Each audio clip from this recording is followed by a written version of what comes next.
اعوذ باللہ من الشیطان الرجیم بسم اللہ الرحمن الرحیم السلام علیکم ورحمۃ اللہ وبرکاتہ۔ میرے عزیز دوستو، آج ہم بات کریں گے ایک بہت عام اور تکلیف دہ بیماری یعنی شیٹیکا اور عرق النساء کے بارے میں۔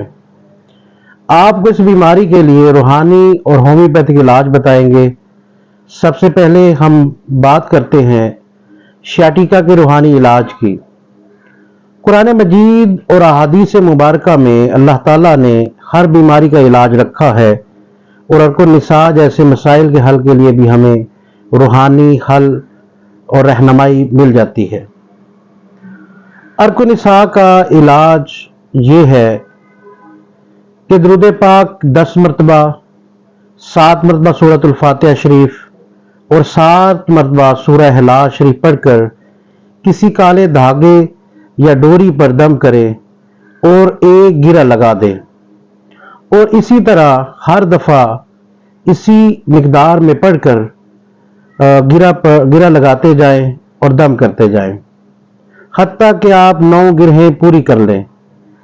پھر مریض کو نہلا کر پاک و صاف کر کے وہ دھاگا جو آپ نے تیار کیا ہے مریض کے کمر میں باندھ دیں۔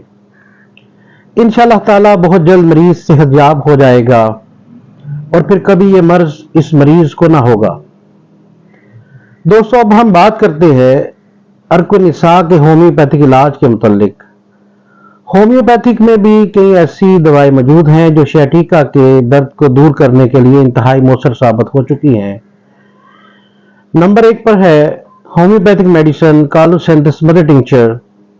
یہ دوا ان لوگوں کے لیے مؤثر ہوتی ہے جنہیں شیٹیکا کا درد کولے سے لے کر گردن تک یعنی ٹانگوں تک محسوس ہوتا ہے، اور جب وہ ٹانگوں کو سکیڑتے ہیں تو انہیں آرام ملتا ہے۔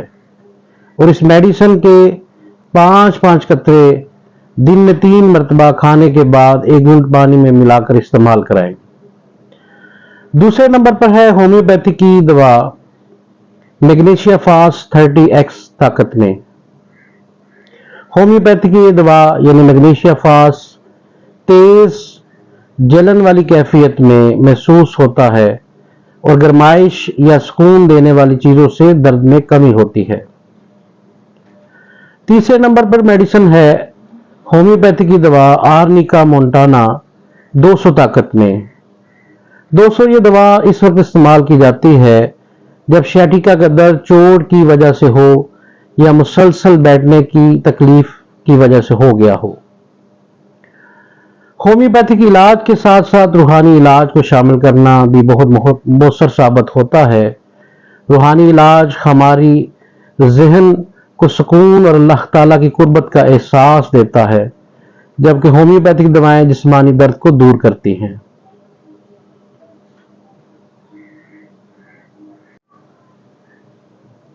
اس کے علاوہ شیٹیکا کے علاج کے دوران کچھ اہم احتیاطی تدابیر بھی اپنائیں، مثلا روزانہ ہلکی پھلکی ورزش کریں۔ خاص طور پر کمر اور ٹانگوں کے لیے اپنے بیٹھنے اور سونے کی پوزیشن کو بھی درست کریں تاکہ مزید دباؤ آپ کے نروز پر نہ پڑے۔ گرمی اور آرام دینے والی مالش کا اہتمام کریں جو پٹھوں کو سکون دے سکتی ہو۔ دوستو، شیٹیکا کا روحانی اور ہومیوپیتھک علاج دونوں ہی نہایت آسان اور مؤثر ہیں۔ اگر آپ ان دونوں طریقوں کو مستقل مزاجی سے اپنائیں گے تو انشاءاللہ تعالی بہتری ضرور آئے گی۔ اگر آپ کو ہماری آج کی یہ ویڈیو پسند آئی ہو تو ہمارے چینل کو سبسکرائب کریں اور اس ویڈیو کو زیادہ سے زیادہ لائک اور شیئر ضرور کریں تاکہ مزید روحانی اور ہومیوپیتھک علاج کی معلومات آپ تک بآسانی پہنچ سکے۔ اللہ تعالی ہم سب کو صحت عطا فرمائے اور ہر بیماری سے شفا دے، آمین۔ السلام علیکم ورحمۃ اللہ وبرکاتہ۔